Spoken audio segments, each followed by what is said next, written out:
You're sitting there in the diner booth, the red vinyl cool against your legs. Maybe it's a Tuesday after school or a Saturday morning with the whole family. The clatter of plates, the sizzle from the kitchen, the low murmur of conversations all blend into a comforting hum. And then your eyes drift to the table. Before a single menu arrived, before your order was taken, before even a glass of water appeared, there were things already there.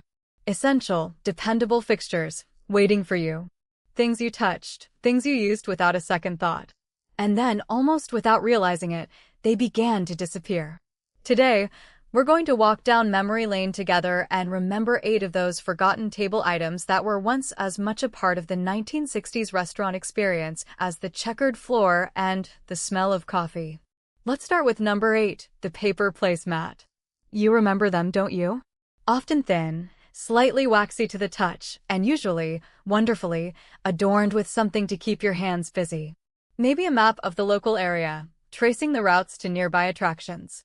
Or perhaps a series of puzzles, a word search with diner-themed words like hamburger and milkshake, or a simple maze to navigate your pencil through, leading a cartoon character to a giant ice cream sundae. Sometimes, they were decorated with advertising for local businesses, the hardware store down the street, or the family-run cinema showing the latest matinee. They served a practical purpose, of course, keeping spills off the formica, but their true magic lay in their ability to entertain. For children, they were a distraction from the agony of waiting for food. For adults, a momentary return to simple pleasures.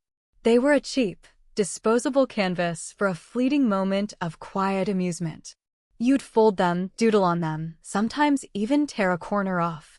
And then, when the meal was done, they'd be swept away with the crumbs, a small, delightful piece of ephemera from your dining experience.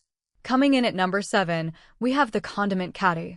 This wasn't just any collection of bottles, it was a little fortress of flavor, usually a sturdy metal or sometimes a thick plastic holder, designed to keep everything neatly organized. It held the essentials, ketchup, mustard, maybe a bottle of hot sauce or Worcestershire. But it wasn't just the mainstays, you'd also find those smaller, often overlooked bottles. Perhaps a tiny shaker of garlic powder, or a specific brand of steak sauce that the restaurant swore by. Each item had its designated slot, nestled in place. There was a certain ritual to reaching for the caddy, pulling out the Heinz, or carefully unscrewing the lid of the 8.1. It was a complete self-service station, right there at your fingertips, anticipating almost any taste preference. These caddies were the silent, humble workhorses of the table, always there, always stocked, always ready to lend a dash of something extra to your meal. Today, you might get individual packets if you ask, but the communal, always present caddy, with its array of choices, is a sight rarely seen. At number 6, let's talk about the small metal creamers. These weren't just for coffee, oh no. These tiny, often stainless steel or sometimes aluminum pitchers, usually no bigger than your palm, held just the right amount of cream or milk for a cup or two. You remember the satisfying weight of them, the cool feel of the metal. They had that distinct little spout, perfect for pouring a slow, steady stream into your steaming coffee, watching it swirl and lighten the dark brew.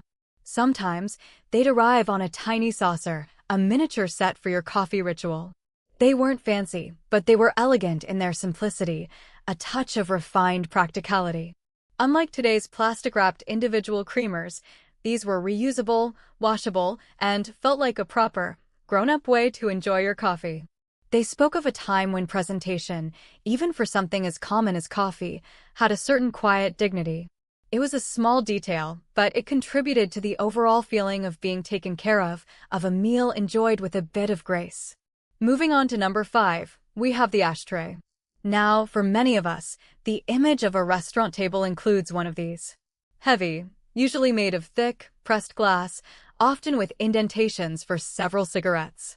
They came in various shapes, round, square, sometimes even a rounded triangle, and a spectrum of colors, from clear to amber or even a smoky gray.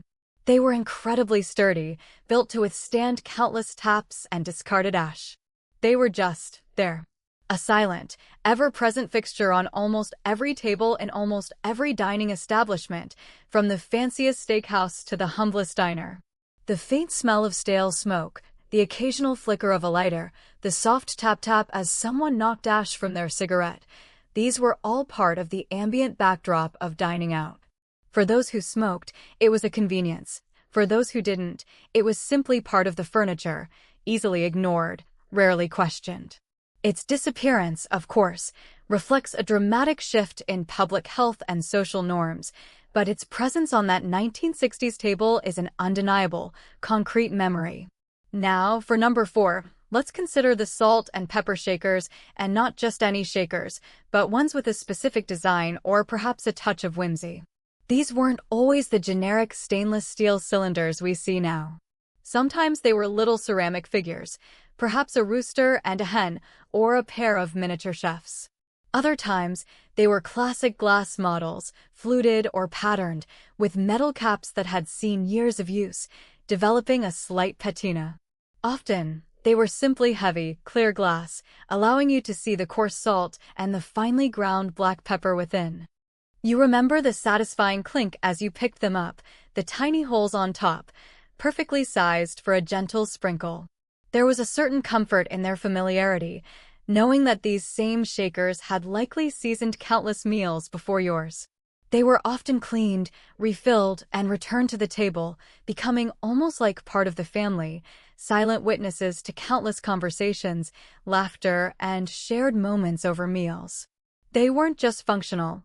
They were often a small, decorative element, adding a touch of personality to the table setting. At number 3, we have the individual sugar packet holders.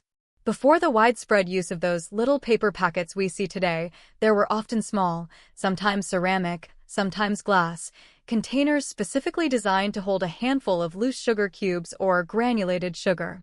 But even as the packets became common, the holder for them was still a staple. Not just a scattered pile of packets, but a dedicated little vessel, often made of clear acrylic or a simple ceramic, sometimes with a little lid, keeping the packets neat and tidy. It might have held 10 or 12 packets, each a tiny promise of sweetness for your coffee or iced tea. You'd reach in, pluck out the white or brown packet, tear it open with that distinctive ripping sound, and pour the contents into your drink. It was a simple convenience, an organized presentation of a fundamental condiment. It showed a thoughtfulness, a consideration for the diner, ensuring that the table was not only functional, but also orderly. The absence of these dedicated holders now often means a search for a packet or a small bowl of them left on a counter, rather than neatly presented right at your table. Coming in at number 2, we have the napkin dispenser. This was a true icon of the diner and casual restaurant experience. Usually a metal box, often chrome or sometimes a brushed stainless steel, standing upright on the table. Inside, held tight by a spring mechanism, were stacks of thin paper napkins, often white, sometimes a pale yellow or blue. You remember that satisfying pull you'd give it, extracting 1, 2, or sometimes 3 napkins if you were feeling particularly messy. There was a faint rustle of paper, and the dispenser would deliver the next one, ready for the taking. Sometimes the dispenser would have a small slot on the side for a menu, or even a little advertisement for a local business tucked into a clear plastic sleeve. It was a marvel of utilitarian design, always stocked, always accessible, always ready to mop up a spill or dab a saucy lip.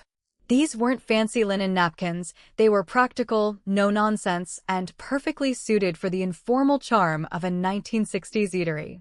It was a small, everyday interaction, but one that cemented itself into the sensory landscape of dining out.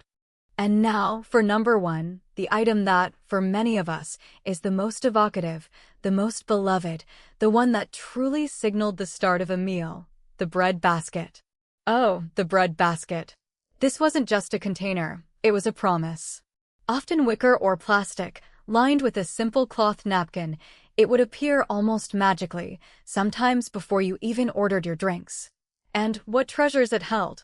Slices of soft white bread, maybe some rye, sometimes crusty dinner rolls, perhaps even a few pats of butter nestled in little foil squares or wrapped in wax paper, waiting to be softened by the warmth of the bread.